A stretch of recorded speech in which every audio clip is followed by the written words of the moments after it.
Once I heard about a Viking anime show, I was completely sold straight away. And I feel Vinland Saga shows the best storytelling that we usually get from anime, but also the worst. And I feel like the only reason it's the worst is because season 1 was such a phenomenal season that when we go into season 2, it can be really hard to live up to expectations. Quite often, we see how sequels, throughout years and years, that sequels were never very good. Obviously, that's been massively debunked, especially when we had films like Terminator early on. But now there have been many, many successful sequels. But still, sometimes it's hard to capture the magic that was like the first season or the first film. And then when you go into the second season and sequels, sometimes it can just lose its magic. And Vinland Saga suffers from this. Season 1 was so brilliant that it was hard to keep up, and season 2 was a little bit more boring in comparison. However, I feel like if season 1 didn't exist and Vinland Saga was just season 2, then it would still be seen as a very good anime. So getting into the story. Set during a time where everyone in Europe spoke perfect Japanese, the Danish are invading England. The invaders are also known as Vikings. Our hero of this story is a young boy named Thorfinn. As a young child, some Vikings show up looking for his father, who previously fled after a previous battle.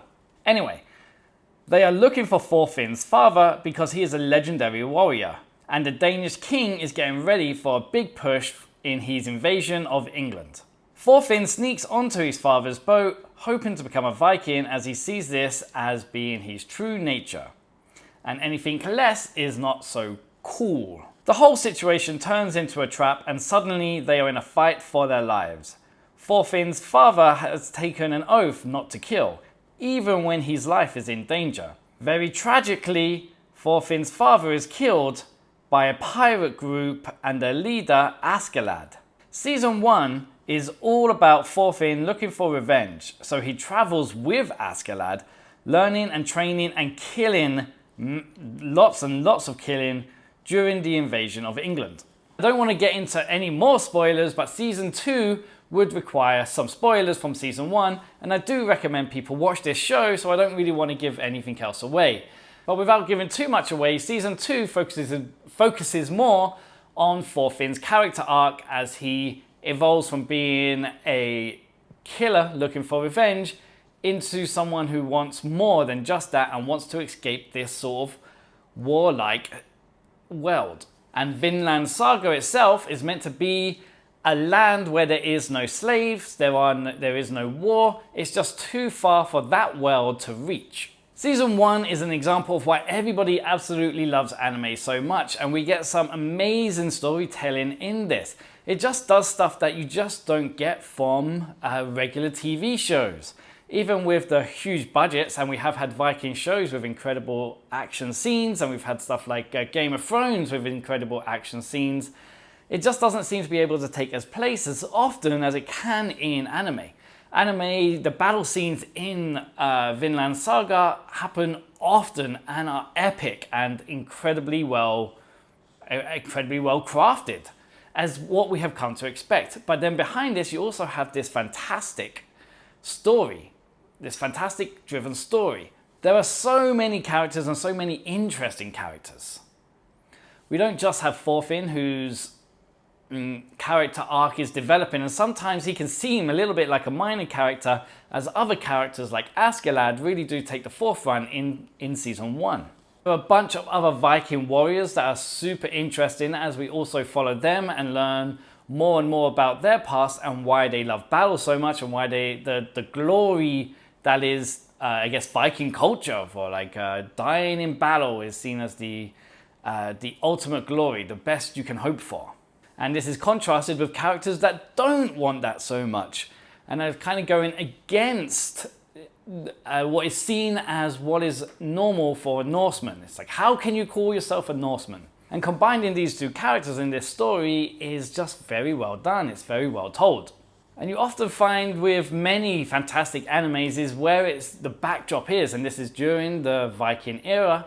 And the backdrop of that really allows them to play with, I guess, moments in history, as well as introducing characters into this history. That just seems a very fascinating story to tell. It just feels like so different when you see like a TV show with the backdrop of Vikings.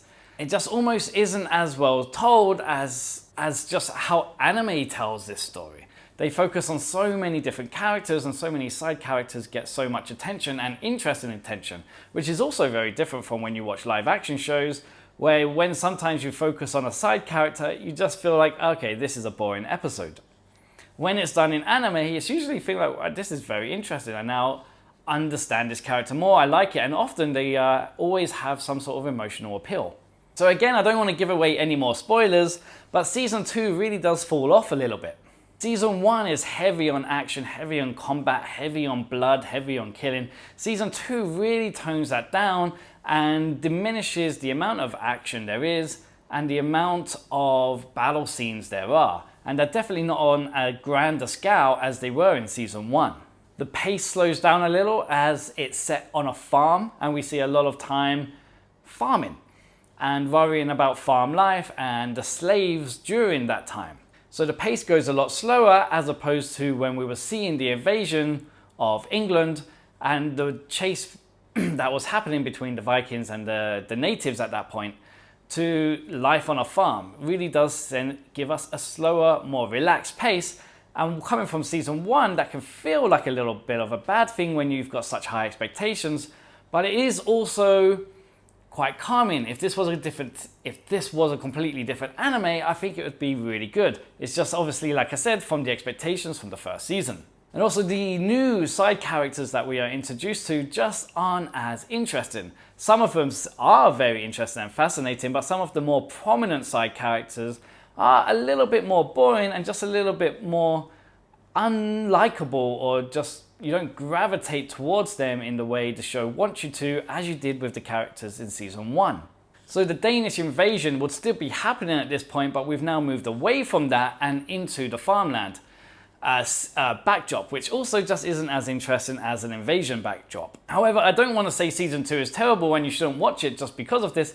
I would still highly recommend watching both Season 1 and 2 because Thorfinn's character arc is absolutely fantastic. How he goes from this young kid bent on revenge, just literally killing countless people, to suddenly being weighed down and the realization of why did he have to kill so many people, as he comes sort of full circle, almost in the same way that his father's character arc did, which we never really got to see, but we did get to understand it through like flashbacks and what happened during his father when the trap was set for them.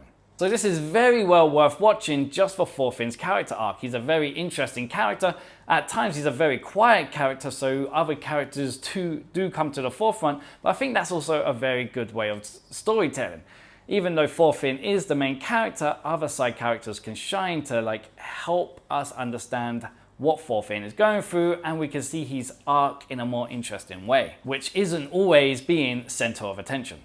At this point, I don't know if there is going to be a Season 3. I did try and look it up. I've seen some reports say that there is going to be a Season 3, and I've seen other reports say there isn't going to be a Season 3. It is certainly left open that there could be a Season 3, but it is also would be a nice ending if there wasn't. It didn't necessarily imply that there has to be one, but it does.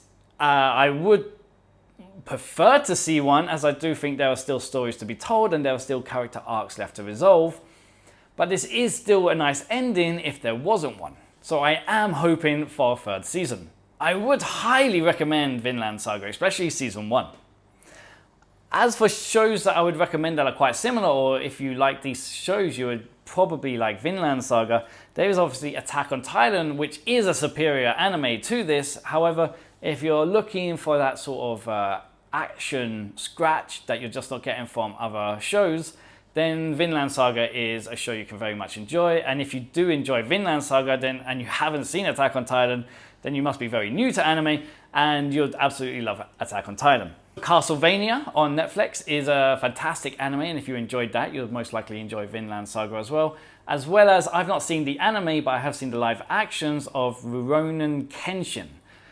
Those live action films are very good. I don't know if they're like the anime at all, as I've not seen the anime versions. But if you like those live action films, then you'll absolutely love Vinland Saga too. And just one more thing to add that makes this show really good is we always get fantastic anime music, and I would say Vinland Saga end credit music throughout all the seasons, or both seasons, is fantastic, and great songs that I found myself listening to just generally. I don't actually know what to do with myself now. I guess I could start a new anime. I'm going to have a look to see what ones I haven't seen that are still going on, and I'll decide what to watch. If you've made it this far in the video, thank you very much. I appreciate you very much. I hope you have a fantastic day and an even better month. But for me, that is all. I am done.